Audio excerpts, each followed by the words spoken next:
जय श्री कृष्णा। राणा पूंजा भील का इतिहास और जीवन परिचय।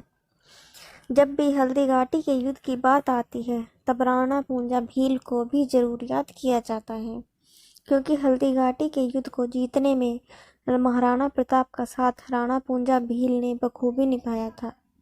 इसलिए महाराणा प्रताप ने ही पूंजा भील को राणा की उपाधि दी थी, जिसके बाद वे राणा पूंजा भील कहलाए। राणा पूंजा भील का जन्म 16वीं शताब्दी के दौरान राजस्थान के मीरपुर स्थान पर हुआ था। राणा पूंजा भील के पिता का नाम दूदाजी सोलंकी तथा माता का नाम केहरी बाई था।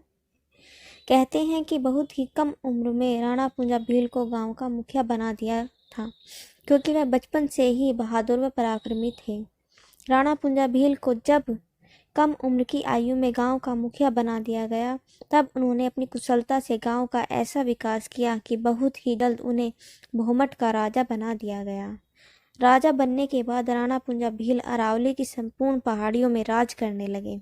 अरावली की पहाड़ियों में राज करने वाले राणा पूंजा भील तथा उनकी संपूर्ण भील सेना कितनी ताकतवर और छापामार युद्ध प्रणाली में निपुण थी कि उनसे मदद मांगने के लिए कई बार मुगल भी आए थे, लेकिन उन्होंने अपनी मातृभूमि के लिए मुगलों की सभी शर्तों को ठुकराकर महाराणा प्रताप का साथ चुना और अंतिम क्षण तक वे मेवाड़ के सहयोगी रहे। राणा पूंजा भील भोमट क्षेत्र के राजा थे, जो अरावली पर्वतों के जंगलों में निवास किया करते थे। इनका सामना कोई नहीं कर सकता था, क्योंकि यह छापामार युद्ध प्रणाली में निपुण थे। इस युद्ध प्रणाली से महाराणा प्रताप का साथ देकर राणा पूंजा भील ने मुगलों की सेना के नाक में दम करके रखा था। राणा पूंजा भील की सेना इतनी खतरनाक थी कि उनकी जंगली इलाकों में कोई दुश्मन पैर नहीं रख सकता था। अरावली पर्वतों के जंगलों में अनेक सारे भील क्रांतिकारी पैदा हुए, जो आगे चलकर मेवाड़ के रक्षक बने तथा इतिहास में अपना नाम अमर कर गए। महाराणा प्रताप ने इन्हीं भीलों के साथ इन्हीं अरावली पर्वत के जंगलों में निवास किया तथा घास की रोटी खाकर जीवन यापन किया था, परंतु अपने अंतिम क्षण तक मुगलों की अधीनता स्वीकार नहीं की और धीरे धीरे फिर से संपूर्ण मेवाड़ अपने अधीन कर लिया। इन सब में राणा पूंजा भील तथा संपूर्ण भील समुदाय जो वहां पर निवास करते थे का बहुत बड़ा योगदान रहा।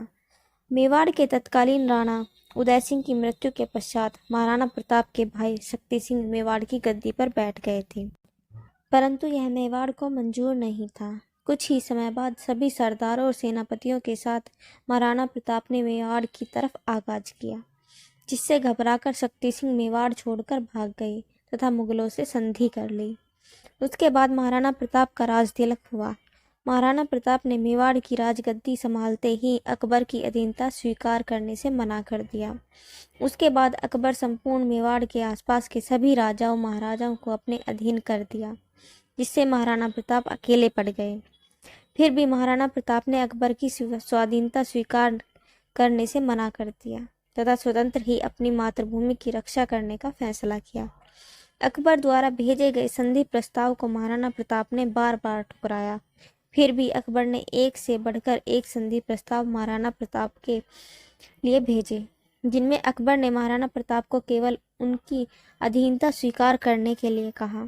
अकबर ने कहा है कि संपूर्ण मेवाड़ पर आप ही राज कीजिए। इतना ही नहीं, मैं आपको पूरा राजस्थान दे दूंगा, आधा भारत दे दूंगा, लेकिन शर्त बस यह है कि नाम सिर्फ मेरा यह रहेगा, बाकी पूरा राज आप करेंगे। फिर भी महाराणा प्रताप ने यह स्वीकार नहीं किया और अपनी मातृभूमि को हमेशा स्वतंत्र रखने और स्वाधीनता के साथ जीवित रहने के लिए अकबर की किसी भी संधि को नहीं माना। उसके बाद अकबर ने महाराणा प्रताप तथा मेवाड़ को अपने कब्जे में लेने के लिए अनेक सारे युद्ध किए, कई हिंदू राजाओं को भेजा, परंतु यह सब महाराणा प्रताप को झुकाने में असफल रहे। हमेशा असफल होने के बाद अकबर ने एक विशाल सेना मेवाड़ की तरफ भेजी। उस समय महाराणा प्रताप ने आसपास के सभी राजाओं महाराजाओं से सहयोग मांगा, लेकिन उन्होंने सहयोग नहीं दिया। वे सभी अकबर की अधीनता स्वीकार कर चुके थे। महाराणा प्रताप ने अरावली की पहाड़ियों में राज करने वाले भील समुदाय तथा राणा पूंजा से समर्थन मांगा, जिस पर उन्होंने समर्थन दे दिया तथा महाराणा प्रताप के साथ कंधे से कंधा मिलाकर लड़ने का वादा किया। अकबर ने मेवाड़ और महाराणा प्रताप को अपने कब्जे में लेने के लिए दिल्ली से मुगलों की एक विशाल सेना भेजी, जिसका नेतृत्व आमेर के राजा मानसिंह प्रथम कर रहे थे। इधर महाराणा प्रताप के पास कुल 3400 सैनिक थे। इसके अलावा राणा पूंजा भील सहित 400 भील सैनिक भी शामिल हो गए, जो छापामार युद्ध प्रणाली में माहिर थे। हल्दी घाटी का युद्ध 18 जून 1576 ईस्वी को हल्दी घाटी मैदान में लड़ा गया था। इस युद्ध में जहां एक तरफ मुगलों की सेना में अनेक सारे सेनापति, हिंदू राजा तथा अनगिनत मुगलों की फौज थी, वहीं दूसरी तरफ महाराणा प्रताप के साथ राणा पूंजा, हकीम खान सूरी, रामदास राठौड़, ताराचंद जैसे प्रमुख सेनापति तथा मेवाड़ के लिए मर मिटने वाले योद्धाओं की एक फौज थी। हल्दी घाटी के मैदान में मेवाड़ और मुगलों के बीच घमासान युद्ध हुआ। इस युद्ध में राजपूत योद्धाओं व भील समुदाय के सैनिकों ने पूंजा भील के नेतृत्व में ऐसा पराक्रम दिखाया कि मुगलों की सेना में भगदड़ मच गई।